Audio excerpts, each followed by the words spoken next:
Você está prestes a ouvir a dois honoráveis servos de Deus da nossa era. O primeiro, já falecido, é o autor britânico David Gooding, que nasceu em 16 de setembro do ano 1925 e faleceu em 2019. Ele foi professor emérito de grego do Antigo Testamento na King's University de Belfast e membro da Royal Irish Academy. Ele ensinou a Bíblia internacionalmente e deu palestras sobre sua relevância e importância para a filosofia, as religiões mundiais e a vida cotidiana. Ele publicou trabalhos acadêmicos e populares, que são publicados em vários idiomas. O outro, John Lennox, nasceu em Armagh, Reino Unido, em 7 de novembro do ano de 1943. Ele é professor emérito de matemática na Universidade de Oxford e membro emérito em matemática e filosofia da ciência no Green Templeton College. Além de trabalhos acadêmicos, publicou diversos livros sobre a relação entre a ciência e o cristianismo. Ele deu palestras internacionalmente e participou de vários debates televisivos com alguns dos principais pensadores ateus do mundo. Um dos mitos mais profundamente enraizados que moldou o pensamento das pessoas no mundo moderno é a ideia de que a ciência tornou a crença em Deus e no sobrenatural desnecessária e impossível para uma pessoa pensante. É um mito muito difundido e enganoso, que, infelizmente, tornou-se confundido com a verdadeira ciência na mente de muitas pessoas. Vejamos como surgiu o mito. Existe uma noção comum de que a crença em Deus e no sobrenatural surgiu em um estágio primitivo do desenvolvimento humano. O homem antigo foi confrontado por todos os tipos de processos e acontecimentos que ele não conseguia entender. De alguns deles, como o crescimento de suas colheitas e a fertilidade de seu gado, dependia sua própria vida. Outros deles, trovão, relâmpago, tempestade e doença, ameaçavam sua própria existência. Não entendendo esses processos e com pavor deles, ele fez o que faria uma criança, os personificou. Quando a lua entrou em um eclipse, ele imaginou que um demônio de algum tipo estava tentando sufocar a lua e empenhou-se em todos os tipos de religião e magia para tentar afugentar o demônio. Quando trovejou, ele pensou que era algum deus falando, e, quando um raio caiu, ele pensou que era um espírito maligno tentando destruí-lo. Ele ainda pensou que, observando qualquer fenômeno incomum na natureza, poderia prever o que os deuses fariam. Mas, desde que, em séculos mais recentes, desenvolvemos o método científico com sofisticação cada vez maior, viemos a compreender cada vez mais os processos da natureza. Agora podemos ver que um eclipse não é causado por um demônio, nem os relâmpagos, tampouco as doenças são causados por espíritos malignos. Nós descobrimos que os processos da natureza são impessoais, em princípio, no nível não quântico, completamente previsíveis. Ateus, portanto, argumentam que não há qualquer necessidade de recorrer à ideia de Deus e do sobrenatural para explicar o funcionamento da natureza. Não há sequer a necessidade de consultar Deus para preencher as lacunas em nosso conhecimento, como o Sr. Isaac Newton fez quando disse: a rotação diária da Terra sobre seu eixo não pode ser deduzida a partir da lei da gravidade, ela precisa de um braço divino, o ateu. Por conseguinte, conclui que Deus se tornou irrelevante e, como Laplace, diz que não precisamos dessa hipótese. Como resultado, o público em geral veio a pensar que a ciência tornou a crença em um Criador desnecessária e impossível. Mas há uma falsidade manifesta aqui. Tome um automóvel Ford. É concebível que um selvagem primitivo que estivesse vendo pela primeira vez e que não entendesse os princípios de um motor de combustão interna pudesse imaginar que havia um Deus, Sr. Ford, dentro do motor, fazendo-o funcionar. Ele ainda poderia imaginar que, quando o motor funcionasse docemente, era porque o Sr. Ford, dentro do motor, gostava dele, quando ele se recusasse a operar, era porque o Sr. Ford não gostava dele. É claro que, eventualmente, o selvagem primitivo iria tornar-se civilizado, aprenderia engenharia e, ao desmontar o motor, descobriria que não havia nenhum Sr. Ford dentro dele e que ele não precisava servir-se de Sr. Ford como uma explicação para o funcionamento do motor. Sua compreensão dos princípios impessoais da combustão interna seria completamente suficiente para explicar como o motor funcionava. Até aqui, tudo bem.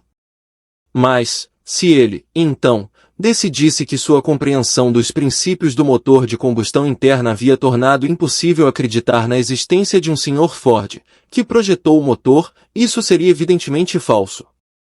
Da mesma forma, é uma confusão de categorias supor que nossa compreensão dos princípios impessoais segundo os quais o universo funciona torna desnecessário ou impossível acreditar na existência de um Criador pessoal que projetou, criou e sustenta o grande motor, que é o universo.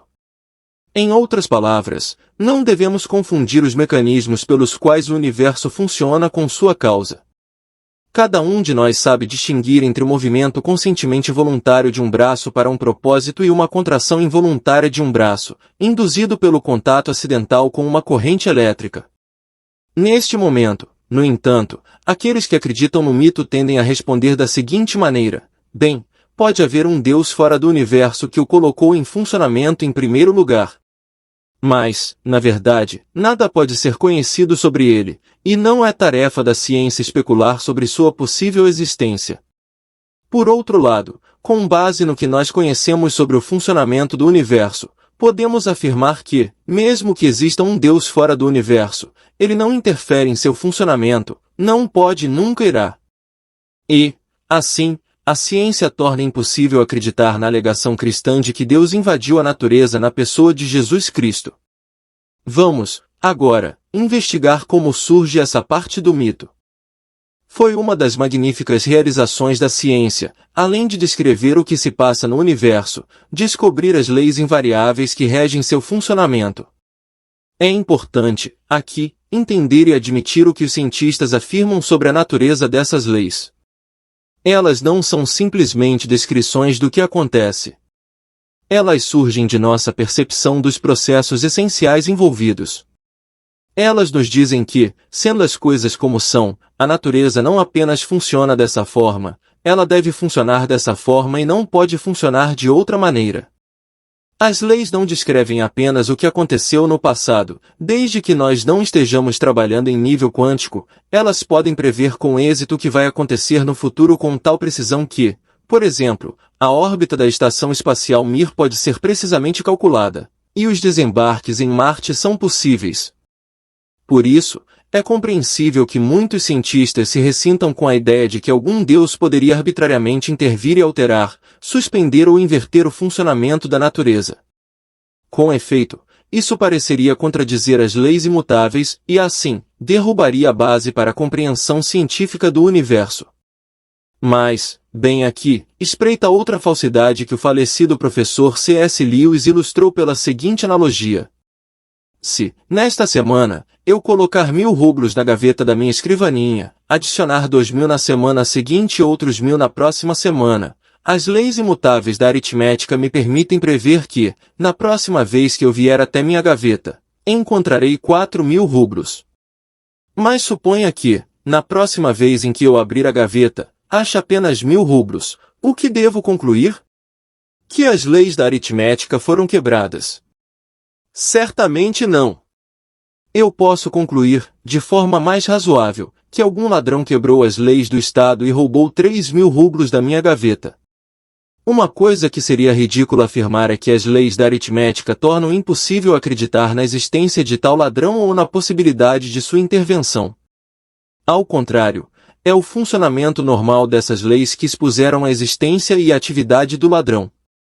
Então, as leis da natureza prevêem o que é obrigado a acontecer se Deus não intervir, porém, é claro que não é nenhum ato de roubo se o Criador intervier em sua própria criação.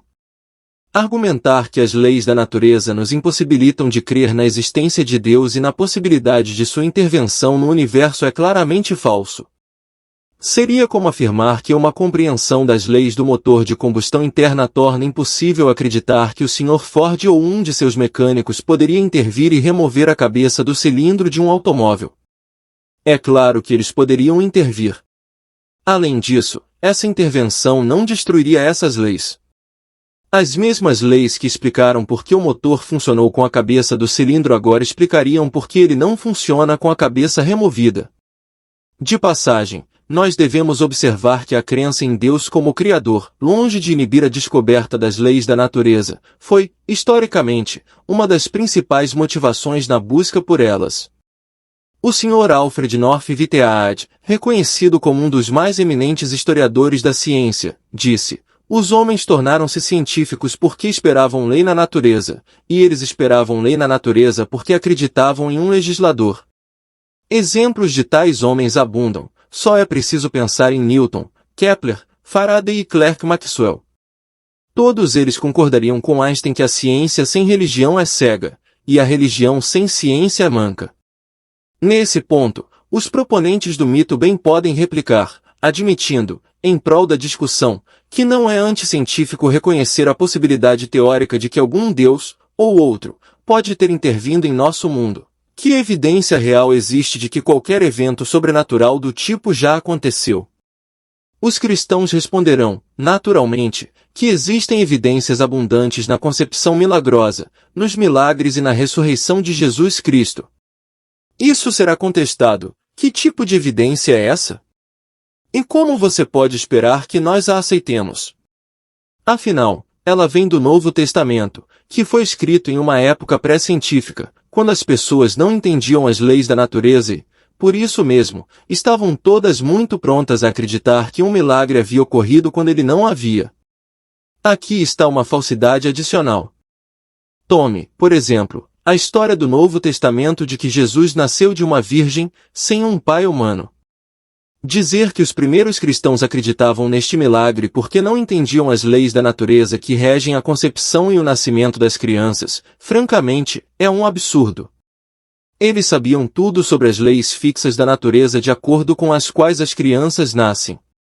Se eles não tivessem conhecimento daquelas leis, eles poderiam muito bem imaginar que as crianças podiam nascer sem um pai ou sem uma mãe, mas, nesse caso, eles não considerariam a história do nascimento de Jesus a partir de uma virgem como sendo, de qualquer modo, um milagre. O simples fato de relatarem isso como um milagre mostra que eles compreendiam perfeitamente as leis normais que regem o parto.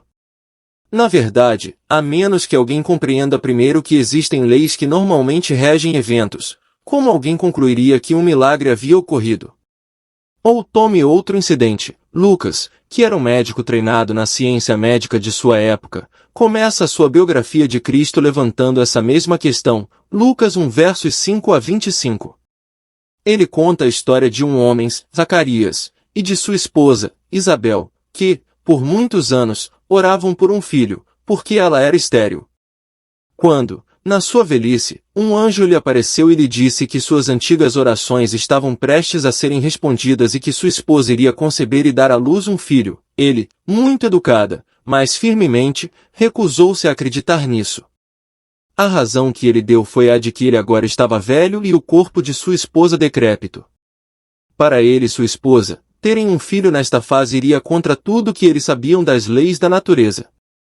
A coisa interessante sobre ele é a seguinte: ele não era nenhum ateu, ele era um sacerdote que acreditava em Deus, na existência de anjos e no valor da oração. Mas, se o prometido cumprimento de sua oração fosse envolver uma inversão das leis da natureza, ele não estava disposto a acreditar. A história diz que o anjo emudeceu pela pura falta de lógica de sua incredulidade, mas, pelo menos, isso mostra que os primeiros cristãos não eram um bando de crédulos, desconhecedores das leis da natureza e, portanto, preparados para acreditar em qualquer história milagrosa, porém, absurda. Eles sentiam dificuldade em acreditar na história de tal milagre, assim como qualquer outra pessoa. Se, no final, eles acreditaram, era porque foram forçados pelo enorme peso da evidência, diante de seus próprios olhos, de que um milagre havia ocorrido.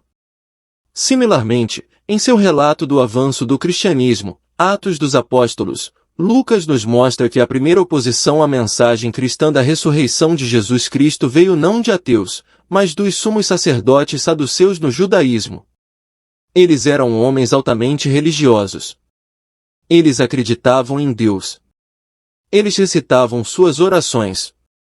Mas isso não quis dizer que, na primeira vez em que ouviram a alegação de que Jesus havia ressuscitado dos mortos, eles acreditaram nisso.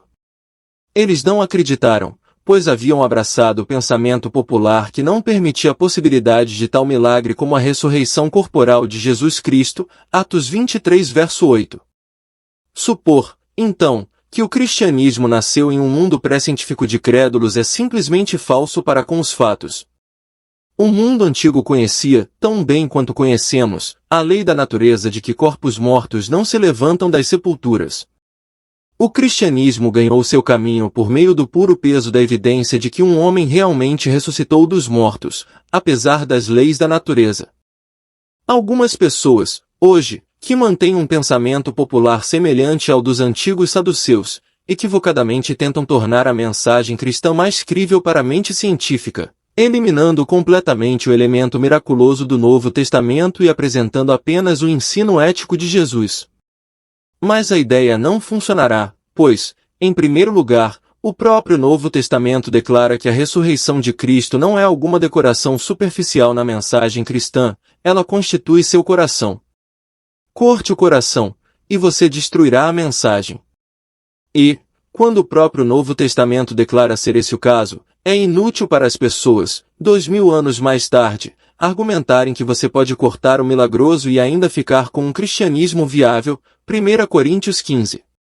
Em segundo lugar, toda tentativa é concebida erroneamente, pois nosso progresso no conhecimento científico das leis da natureza tornou mais fácil, e não mais difícil, acreditar na ressurreição de Cristo. Uma das leis básicas da natureza que a ciência descobriu e constantemente promulga é a segunda lei da termodinâmica, que ensina que o universo, como um todo, está enfraquecendo, a entropia está aumentando. Mas, se o universo está enfraquecendo, é praticamente impossível pensar que isso venha acontecendo por um tempo infinitamente longo. Na verdade, a própria ciência ensina que deve ter havido um ponto no qual o processo reverso estava em operação, e o universo recebia corda. Se, então, em um ponto no passado, o universo se fortalecia, não é nem impossível, nem anticientífico, acreditar que, na ressurreição de Cristo, os processos da natureza, mais uma vez, entraram no modo reverso e que seu corpo morto veio à vida e saiu do túmulo. Além disso, a ciência ensina que, embora a entropia do universo, considerado como um todo, esteja aumentando, pode haver situações nas quais a entropia está diminuindo localmente. Sementes desenvolvem-se em árvores que dão frutos. Sabemos que isso é possível, porque, nessa situação local, a Terra está recebendo uma entrada colossal de energia do Sol. Condizendo com isso, o Novo Testamento ressalta que a ressurreição de Cristo se tornou possível por uma entrada inimaginavelmente grande da energia do próprio Criador, a suprema grandeza do seu poder, segundo a eficácia da força do seu poder, o qual exerceu ele em Cristo, ressuscitando-o dentre os mortos. Efésios 1 verso 19 a 20. Apesar disso, algumas pessoas podem ainda sentir uma dificuldade, que expressarão assim: essa evidência no Novo Testamento agora é, para nós, muito remota. Como podemos ter qualquer acesso direto a ela? Afinal, todos os milagres em geral e, especialmente, a ressurreição de Cristo não são coisas que acontecem todos os dias da semana ou a cada semana do ano. Não temos nenhuma experiência moderna que haja como uma base de comparação e como um critério por meio dos quais podemos medir sua credibilidade. Espera-se que acreditemos em tudo que os autores do Novo Testamento dizem simplesmente porque eles o dizem. A resposta é que existem muitas considerações que podemos trazer e aplicar ao registro desses milagres com o propósito de avaliar sua credibilidade. Para começar, podemos notar a diferença entre os milagres que o Novo Testamento diz que Jesus fez e as bobas histórias de milagres inventadas por pessoas crédulas nos posteriores séculos degenerados da cristandade.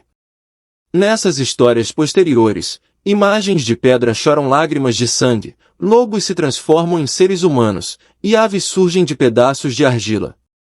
Não há nada como isso nas histórias de milagres no Novo Testamento. Os milagres de Cristo eram congruentes com o funcionamento normal da natureza. Quando Jesus milagrosamente produziu vinho, ele não o conjurou do nada, ele pediu água e transformou aquela água em vinho. Isso é o que a natureza faz todos os anos usando os meios intermediários de uma videira e o solo, o sol e a chuva.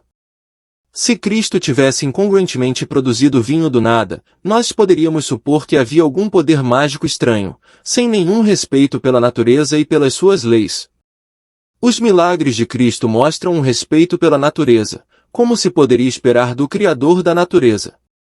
Ao mesmo tempo, eles o mostram, compreensivelmente, superior à natureza. Também podemos considerar a qualidade moral de seus milagres.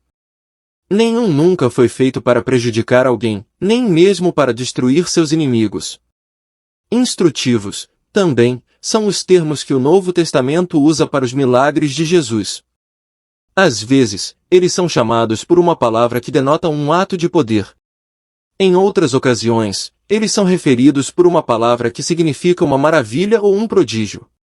Juntas, essas palavras indicam que Cristo deliberadamente realizou atos de poder sobrenatural com o objetivo de vigorosamente direcionar a atenção para si mesmo. Mas, além disso, eles foram destinados a funcionar como sinais apontando para os grandes recursos espirituais que Cristo pode tornar disponíveis a todas as pessoas de todos os tempos e de todos os lugares. Esse é um aspecto dos milagres de Cristo que é muito enfatizado pelo autor do quarto evangelho, cuja palavra normal para milagre é sinal, embora isso, infelizmente, seja obscurecido em muitas traduções pelo uso da palavra milagre em vez de sinal. Assim, por exemplo, João nos diz que, quando Cristo milagrosamente multiplicou os pães, ele o fez não apenas para alimentar os estômagos das pessoas, mas para chamar a atenção para o fato de que ele é o próprio pão da vida que pode satisfazer a fome espiritual de homens e de mulheres de todas as idades que, pela fé, acreditam nele e o recebem como Salvador e Senhor. João 6. Neste nível, está disponível para cada um de nós provar, em nossa experiência pessoal, se isso é verdade ou não. A verificação final é esta. Se Cristo, de fato, ressuscitou dos mortos ao terceiro dia, e ele o fez, isso significa que ele hoje está vivo e pronto, pelo seu Espírito, para entrar em um relacionamento pessoal conosco se nós, de nossa parte, estivermos dispostos a entrar em um relacionamento pessoal com ele.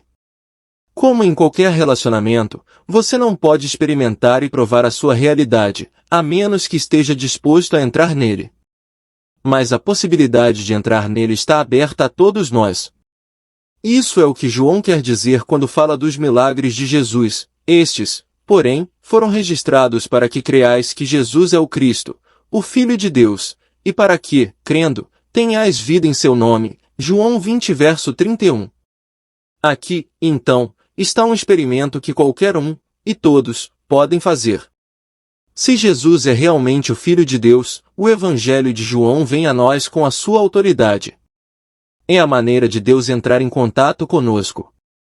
Milhões testemunharam que, pela sua leitura, Deus fez-se pessoalmente conhecido para eles. Nós não podemos rejeitar todos esses milhões como tolos. O único ato verdadeiramente científico a fazer é colocar a afirmação à prova, fazendo o experimento e lendo o Evangelho nós mesmos.